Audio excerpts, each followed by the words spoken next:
Welcome to episode 70 of Terese Talk. I'm your host, Terese Main. By day, I co-host a morning radio show on a network in New York and Pennsylvania. By nights, I'm a podcaster. If you're a woman like me who loves Jesus and just wants to serve her family and community a little better, you're in the right place. Are you overwhelmed by your stuff? Have you ever dreamed of getting rid of it all and starting again? Well, today we'll hear from Merissa A. She didn't quite go that far, but her family did go minimalist extreme by moving out of their house and into an RV for a season. What she learned is in her new book, Living Slower. What was life like before you packed it all up? Our family was living, I guess, what the typical American dream is. We had a big, beautiful house and we had a business and I guess everything we thought that we had always wanted. And then it just really started to settle on our minds that like this wasn't necessarily what we were supposed to be doing. Like it was a good thing and we had a good place in our community and stuff, but we just really felt like God was calling us to do a different kind of ministry.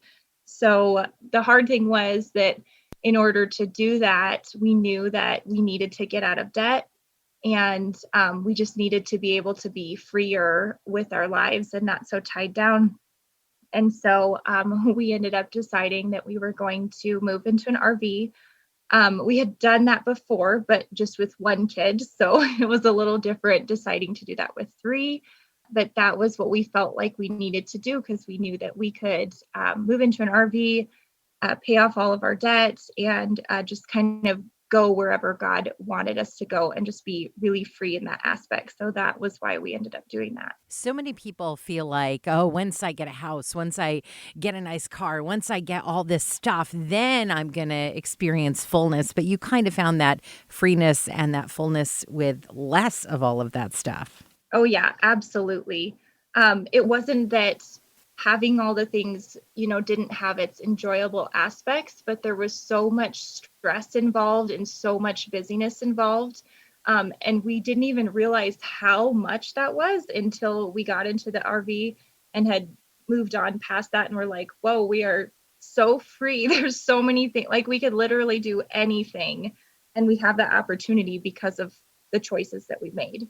Really, we all are making choices. So how do we come to that conclusion that, yes, simple living is what I need to do? How did you hear that call from God? By listening really closely. I think that a lot of us hear different things from God, but we don't necessarily want to do it because it's uncomfortable or it's out of the norm, or we might think someone will look at us funny if we do it. So it wasn't a quick decision that we made. It was over lots of prayer and lots of just seeing things happen in our lives and thinking, we don't want that outcome. We need to be moving towards this direction, and then just praying that God would answer that calling that we felt. I think a lot of people would say, wow, 3 kids living kind of this minimalist lifestyle in an RV. Kids need stuff, but I'm guessing you're going to tell me the kids don't need stuff. Kids enjoy some stuff. It's not that they don't like stuff or like having things, but what we found is that the stuff it's so overwhelming for kids because when they have so many things, they really don't know what to do with it. It just makes a really huge mess in their room and then they don't want to clean it up. We found that the less stuff they get, they are more creative, they are outside more, they just have so much more going on in their minds instead of being overwhelmed by the things that they have and taking care of the things that they have. And sometimes like this can be hard to explain to our kids because they go into the store or they see ads on TV and they see all these things that are shiny and look fun and make noise and all of this, but we just try to explain to our kids that, okay, well, we can get this thing, but that means that you're going to have to take care of it. You'll have to replace it if it breaks. And if you want another one, you're going to have to make sure that it's picked up. And by the time we go through all those things, it doesn't look so fun anymore. Yeah, our kids have just found that it appeals more to them to be outside and be creative and just be creative with the fewer items that they actually have.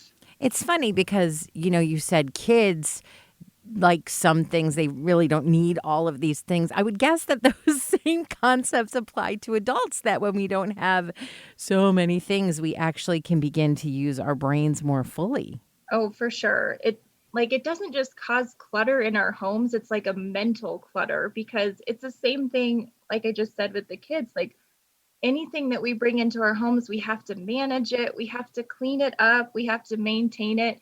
Like it's not just bringing an item into our homes, it's bringing this whole slew of things to do into our homes. So that's why like we try to put a lot of thought into the things that we bring in our home because I don't want to have to manage any more than I really need to. This idea of living slower, we're coming out of the past couple years where I think a lot of people feel like they've lived pretty slow, but this is actually a perfect time to be intentionally thinking about not cluttering up your life or your schedule. Yeah, exactly. I think a lot of people during this time have had a chance to see what that might look like and what it might look like for their families. Maybe they're not doing so many activities, or maybe they're spending more time, being able to help others in their communities and stuff. I think that maybe we've been able to see that more over the last couple years. And now that we're hopefully coming out of this, I think people are starting to think, well, there was so many benefits to that and that was a good thing. Like, do I really want to go back to the life that I was living before this? How can we figure out, well, what was better, that or this? What are some ways that we can look back on the past with a realistic view and not kind of this rose-colored, oh, everything was so great before the pandemic view? Right. I think that just comes with like a lot of prayer. We have to look back at things and think, okay, well, was this really that wonderful before? Was it something that I was supposed to be doing? And then just go to God in prayer and ask Him, is this the direction that you want me to go in my life? And that's the best way that we can try to figure out where we need to go and what we need to do, because it's not that everything we were doing before was a bad thing, but maybe there was just too much of it or something. And so we feel that the best way to do that is just to go to God in prayer. So, good news, we don't have to move all of our things into an RV to get this concept. You have No. this idea of the room by room decluttering cycle. Can you explain how that works? I found that decluttering, when you start thinking about it in general, it just becomes really overwhelming trying to think of decluttering your entire house and really your entire life's worth of accumulation. So we like to do it just room by room and take one small section at a time. And it just helps in your mind to break it down into smaller tasks so it doesn't get that overwhelming feeling. So that in the end, we found that if we follow the room by room decluttering versus going through the entire house at the same time, it helps you actually clean out more unnecessary items because you're just focusing on that one small space at a time, and you can give all your attention to that versus, oh, I need to clean out something in my kitchen and I need to clean out something in my living room and this all at the same time. You can just focus on one space until you're completely done with that space and then move on to the next room. I think one of the reasons people are reluctant to get rid of their stuff, even if it's stuff that's really not helping them, is because they see value in it, because they know they paid money for it. So, how can we rationalize that, okay, there is value in this, but it's actually more valuable for someone else, like if you donate it or sell it or do something else with it? Yeah, that is probably the hardest thing when it comes to decluttering, because sometimes you just pick up the item and you think, oh, I spent so much money on this, or somebody gave this to me as a gift and I can't possibly get rid of it. But the thing is that it's in your house and you have to manage it. So you have to make the decision of whether or not you actually want to do that and whether or not it's worth it for you. We found, like with sentimental items, we have to really go through and decide, is this something that I want to keep and pass on to my children? Is it something I can give to another family member and they would appreciate it more, but it would still stay in the family? And then for the items that you've probably paid too much money for and just find a hard time getting rid of, just that same process, like, do I want to manage this? And then another thing that has helped us is to really think about someone else that could use that more than we do. So for example, I had a really hard time cleaning out all the baby clothes when my kids were getting bigger. I just didn't really want to do it because you just never know. And so I wasn't sure that I wanted to do it. And I went into the closet and I saw all of the boxes and totes that I had kept of the baby clothes. And I just sat there thinking, okay, somebody else could be using this right now. I'm not using it right now. It's sitting in my closet. I don't know if I'm ever going to use it again. Sure, there was some sentimental things in there and stuff, but it meant more to me to give it to someone else that I knew could use it right now versus it just sitting in my closet collecting dust. One of the things that helps me is to look at everything that we have. I mean, everything that's everywhere is kind of on loan from God, for this lifetime. And if you're not using it, if it's not blessing you or being useful for it, you can use that item to pass on God's blessing to somebody else, but we don't want to get into the position where we're burdening somebody else with the stuff. What are some healthy ways that we can pass things on? Family heirlooms without the guilt attached, or Mhm. gifts without the clutter attached. I mean, how can we just be more mindful about moving stuff around? Yeah, that's definitely a concern because if it is a burden to you, you don't want it to be a burden to someone else. So we always ask, beforehand and not just assume that someone is going to want something. When it comes to family heirlooms, like does someone else really want in the family really want to deal with this?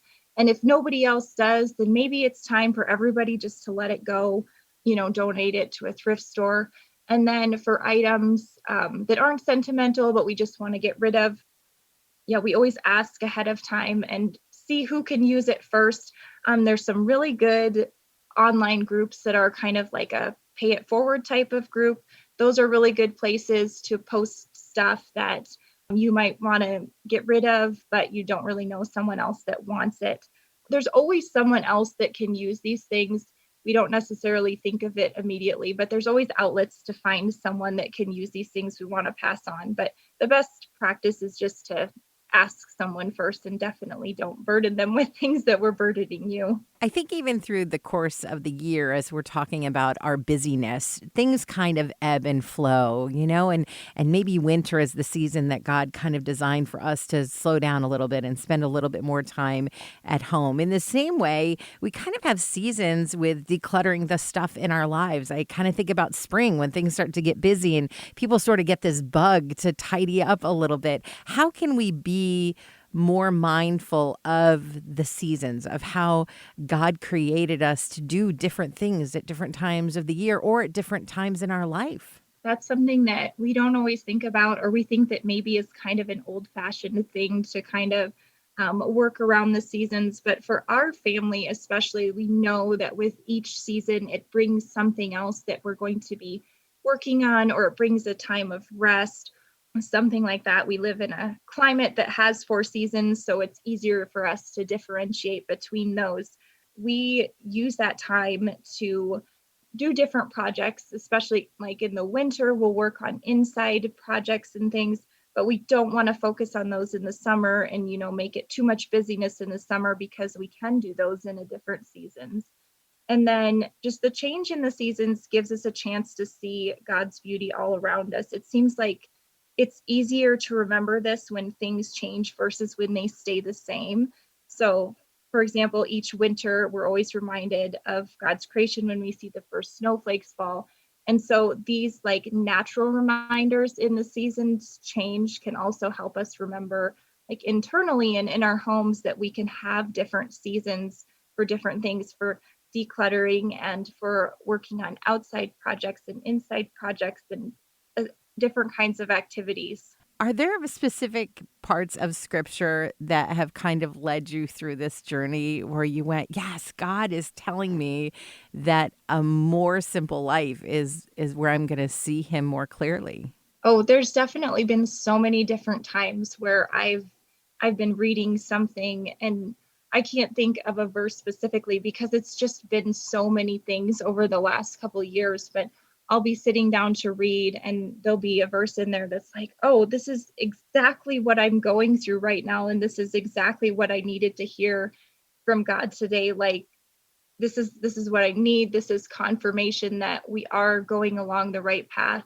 But that's only happened because I've given myself that time to be able to really get into the word every day and to be able to read those things. So otherwise, if we were so busy and I, canceled that time out of my day, I wouldn't be able to get those reminders and that encouragement from God that we really need, that this is where we're supposed to be and what we're supposed to be doing.